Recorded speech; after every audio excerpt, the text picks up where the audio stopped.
Taiwan after students who occupied Parliament for almost a month called off their protest.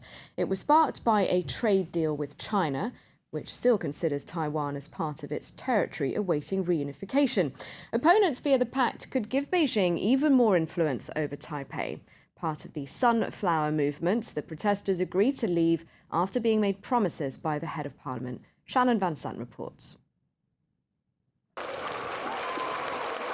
They came in large numbers to support the Sunflower Movement.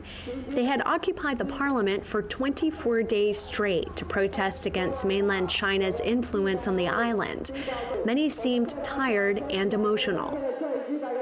With the sunflower as their emblem, the movement wants to be seen as peaceful and responsible. Student protesters agreed to not block parliamentary debate. Inside the building, Hui Yu and her friends prepared the end of the protest for several days. What we are trying to do now, most importantly, is to clean out the place and to decide what to do next. The protests focus on a trade pact with mainland China, which will open key economic sectors to Chinese investments. Students condemn the lack of parliament debate about the bill. For Hui Yu, it's a denial of democracy. I think there are some fundamental principles of democracy that we need to protect if we regard ourselves as a free nation, that we are free to speak our opinions, and we want our representatives in the parliament to really represent our voice and to abide by due process, not in the toilet, not under the table. As an icon, they chose Sun Yat-sen, founder of the Kuomintang, the party which fought against communism in the mainland. Many students here think that China uses trade ties as a political tool. Lin Feifang, one of the popular movement leaders, promises to not give up after leaving the parliament. There are several things we need to do. We need to supervise parliamentary negotiations and trade agreements with China. We also need to organize a citizens' conference so that fresh ideas can be bounced around. We acknowledge a clear distinction between the people of China and the government, but the regime is oppressing the Taiwanese population. This is not a democracy. Though widely criticized now, when Taiwanese President Ma Ying-jeou was elected, he planned to create closer economic ties to the mainland.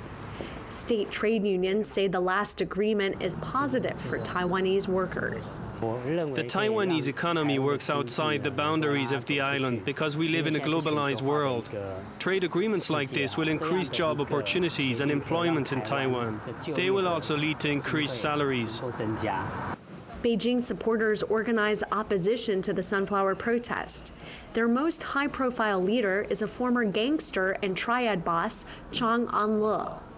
After a 13-year exile in mainland China, he returned to Taiwan last year for business, but also to campaign for reunification. You know, the mainland China, they want to give some favor to people in Taiwan. You know, because mainland China say, I will give you some favor, two kind of system under one nation. According to China, Taiwan belongs to the mainland, even if Taiwan is politically independent. Stefan Korkuf is a researcher on the Taiwan-mainland relationship. For him, the Sunflower Movement highlights controversies about the political status of Taiwan. Their agenda goes way beyond this. Their agenda is also to reposit the question of Taiwan's identity vis-à-vis China, which means, to be very frank, is Taiwan a nation or not? Should it declare independence or not? The majority of Taiwanese people remain opposed to reunification with the mainland. Many may clarify their position at the end of 2014, when mayor and county elections will be organized on the island. Now, for more on the Sunflower Movement in Taiwan, I'm now joined from Taipei by J. Michael Cole. He's a senior fellow at the China Policy Institute. Hello, thank you very much indeed for being with us. Could you start off by telling us a little bit more about the Sunflower Movement? How long has it been around and what are its main objectives? Yeah, well, the sunflower movement is actually not the new phenomenon that people believe it is. It emerged on the scene and made the news on the night of March 18th when it first occupied the legislature here in Taiwan. But in reality, it is a collection of organizations and groups and academics and students who have been protesting over the trade agreement for about 9 months, ever since the agreement was actually signed in Shanghai in June last year. This is also a movement that includes individuals and NGOs that have participated in a number of other issues over the past 2 or 3 years.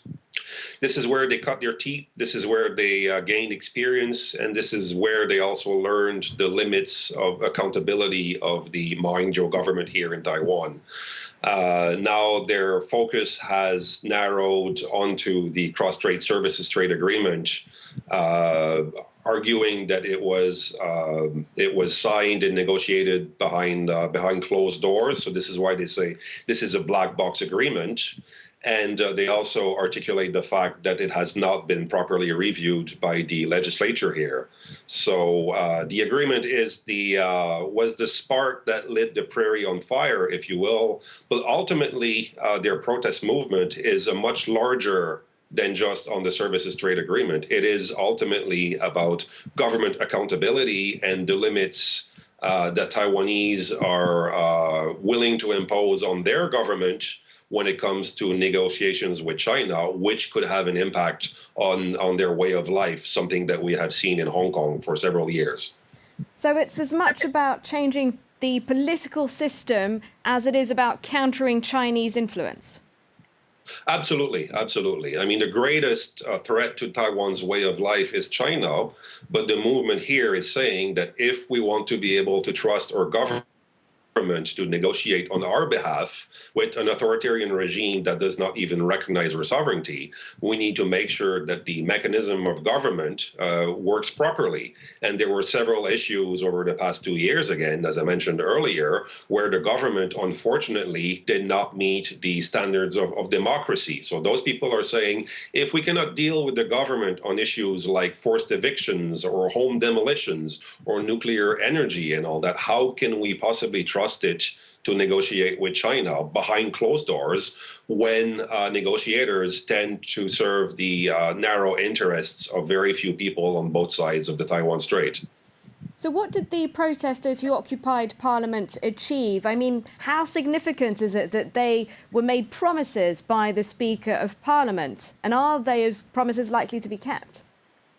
That's the reason why they said that the occupation of the legislature might have ended, but they certainly will not go away. So they will pay very close attention over the next few weeks and perhaps next few months as to how the government handles with the promises that were made and handles future economic and trade agreements with China. Besides the mechanisms themselves, the occupation has been very successful in sparking a much-needed debate within Taiwan as to what it means to be a democracy. What are its responsibilities? What are the limits on citizens?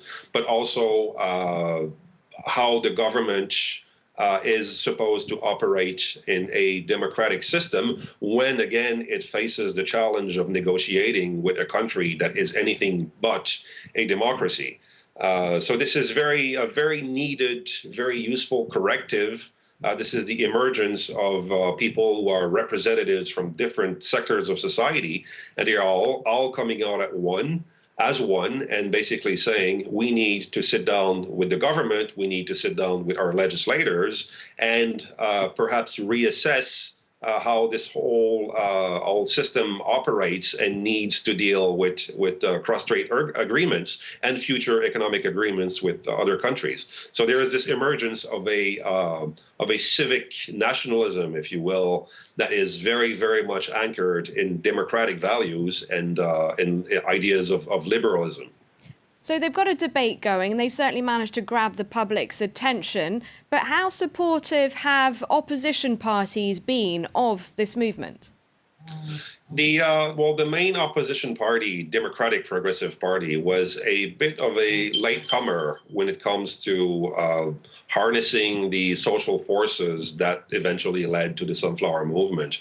In recent days and past weeks, they have actually come under fairly severe criticism for failing to deal with those social movements whose aims ultimately tended to mirror those of the opposition Democratic Progressive Party. Unfortunately, the party became part of the system. It was in power for 8 years, from 2000 to 2008, and in many instances, they simply missed the boat. And in some regards, we could even say that the emergence of the Sunflower Movement is at least partly the responsibility of the DPP, because they actually failed to provide the necessary counterweight to the government when it came to those agreements and the other social issues that I mentioned earlier over the past 2 years. Okay, J. Michael Cole, thank you very much indeed for your time. Thanks for joining us from Taipei. So that's it for Focus. We're going to go to a short break now. When we come back, I'll have the headlines for you, and you'll find out about a report which suggests air pollution in the Far East is changing weather patterns as far away as North America and making Pacific storms stronger. Stay tuned for that and plenty more.